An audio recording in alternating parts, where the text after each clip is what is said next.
কিছু কালাতে সমাজের মানুষকে বোকা বানিয়ে অর্থ সঞ্চয় করা যায়। কিছু গুরু আছে, তারা তার শিষ্যদের একটি দীক্ষা দেয়, সেই দীক্ষাটা কালচৈত্য, এবং তাদের জীবনে হয়তো পথে যায়, এ পথ থেকে কীভাবে সঞ্চয় করে সেটাও অদ্ভুত লজিক। তাই অদ্ভুত লজিকগুলো তারা যেটা করে বসে সেটা কিছুটা দেখে নিতে হবে।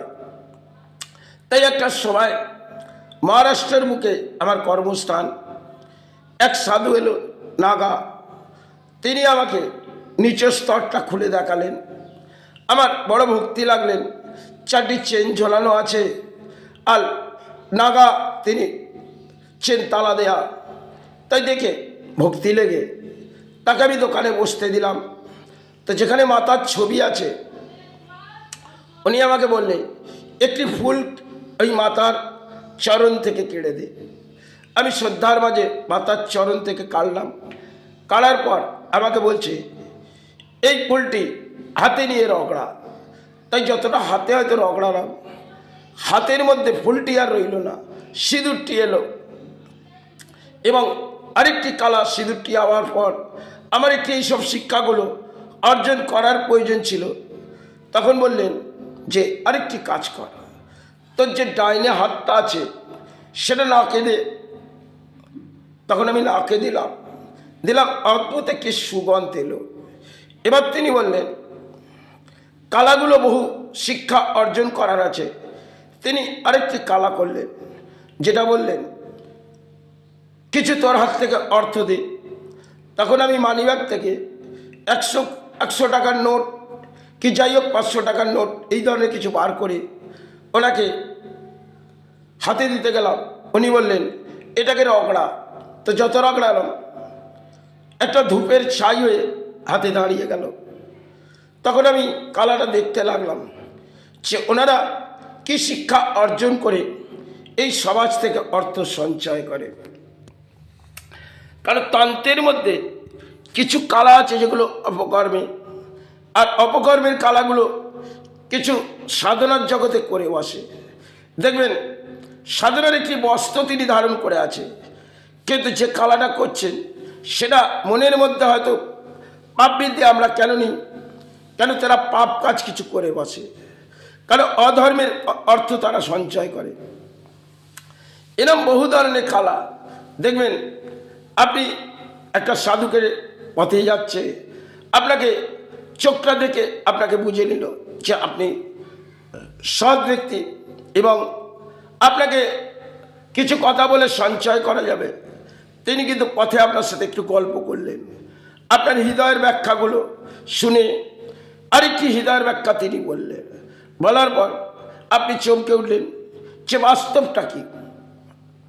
কারণ এরা একটা মাথার মধ্যে দেখে কিছুটা আবির্ভাব করে নেয়, কারণ এটা একটা কালচৈত্য শিক্ষা। তাই কালচৈত্য শিক্ষাগুলো আজকে সমাজে দেখবেন অধিক, তারা এগুলো করে বসে অর্থ সঞ্চয় করে। কারণ তারা যে জীবনযাত্রার ধর্মের লড়াইটা করে সেটা তারা কিছু দিতে পারে না সাধারণ জগৎ থেকে। তারা কিছু, হ্যাঁ, একটি হয়তো আপনাকে আশীর্বাদ করলেন, একটি রুদ্রাক্ষ, কিছু অর্থ নিলেন, আর একটি তাবিজ হয়তো আপনার অর্থ নিয়ে একটি তাবিজ আপনার হাতে ধরে দিলেন। মুহূর্তের মধ্যে আপনার হাতে একটি তাবিজ তৈরি দিলেন, আপনি বুঝে উঠতে পারবেন না সেই জিনিসটা তাদের কাছে কোথা থেকে এলো।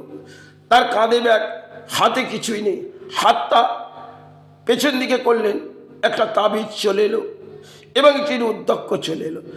হয়তো আপনার অর্থটা নিল, অর্থটা কোথায় গেল আপনি বুঝলেন না। এগুলো একটি ক্রিয়া শেখানো হয়। তন্ত্রের বহু ক্রিয়া আছে, একটা সময় খারাপ ক্রিয়া হতো, এখন এগুলো অর্থ লোটার ক্রিয়া।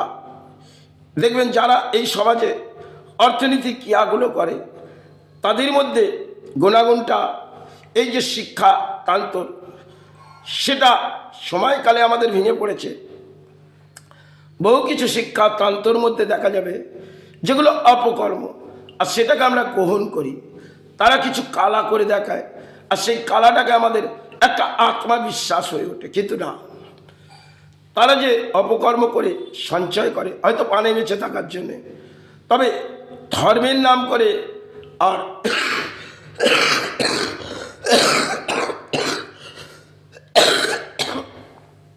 ধর্মের কালা করে তাতে তারা তো সমাজ জাগাতে পারবে না। তারা কিছু নেশাবান করে বা করে সমাজে যখন বেরোয় তারা কিন্তু অর্থ সঞ্চয় করে। কিছু সমাজের মানুষ তারা ভুল সিদ্ধান্ত সেই অর্থগুলো বিলীন করে।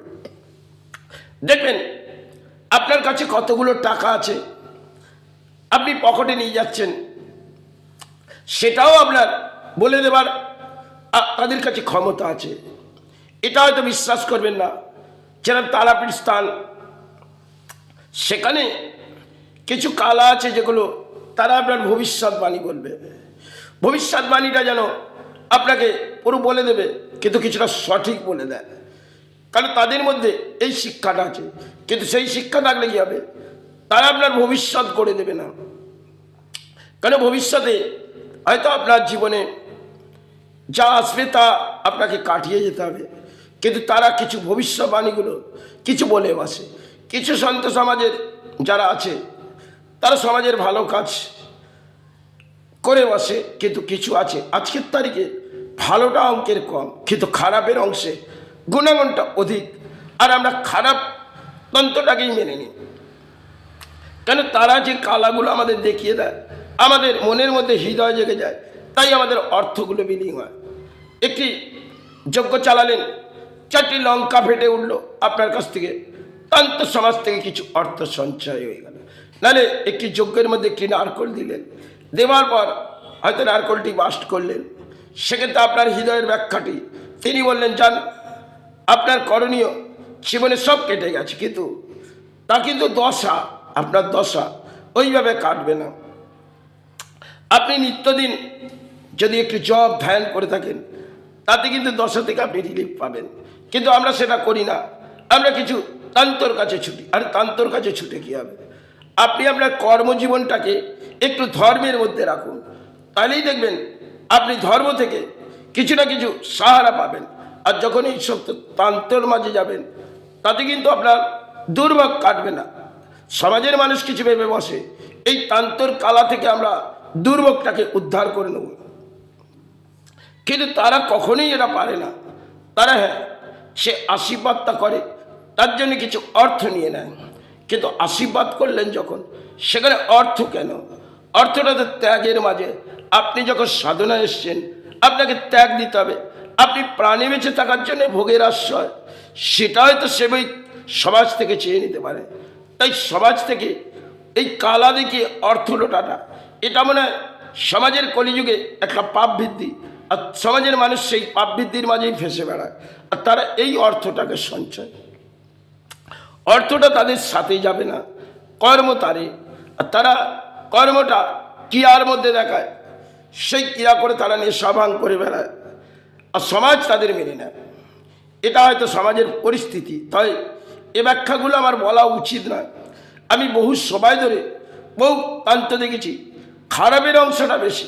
আর পশ্চিমবাংলায় তো এর ভরাডুবি, কেন পশ্চিমবাংলায় এই বশীভূতটা একটা ভরাডুবি।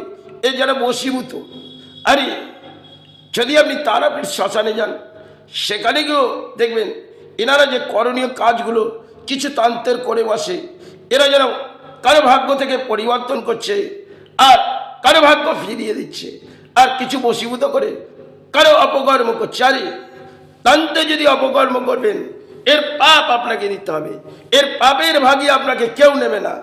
আজ আপনি পাপ করে যাচ্ছেন কলিযুগে, কিন্তু তোমাকে মাথায় দণ্ড দেবে তিনি যে আদিশক্তি মহামায়া।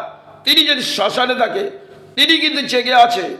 তাকে যতই আমরা ঘুম পাড়িয়ে রাখি কেন, তিনি একটা সময় যখন লুচতে হবে, তখন কিন্তু এই তন্ত্রগুলোকে এমন একটি দণ্ড দেবে, তা হয়তো তাদের মেনে নিতে হবে, কিন্তু তখন তারা মনে করে সে মা, আমার এই দণ্ড থেকে মুক্তি দেন। কিন্তু না, সমাজে অপকর্ম করে যদি তন্ত্রের মাঝে অর্থ সঞ্চয় করি, সেটা কিন্তু মহামায়া।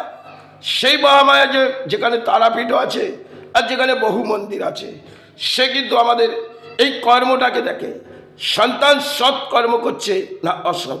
তাহলে অসতের পরিণাম হলে তাকে মা হয়তো সেই জায়গায় নিয়ে গিয়ে দণ্ড দেবে।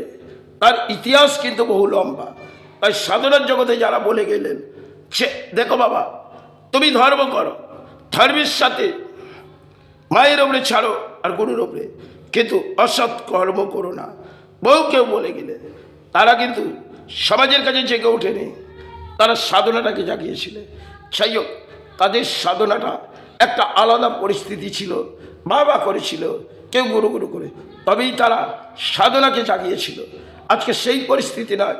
এখানে সাধনার জগতে দেখবেন অর্থ অর্থ করে চিন্তা করে, আর সাধনা মনে হয় তারা জাগিয়ে নেয়, কিন্তু সাধনা জাগানোটা তার জীবনে দুর্ভাগ্য নামে।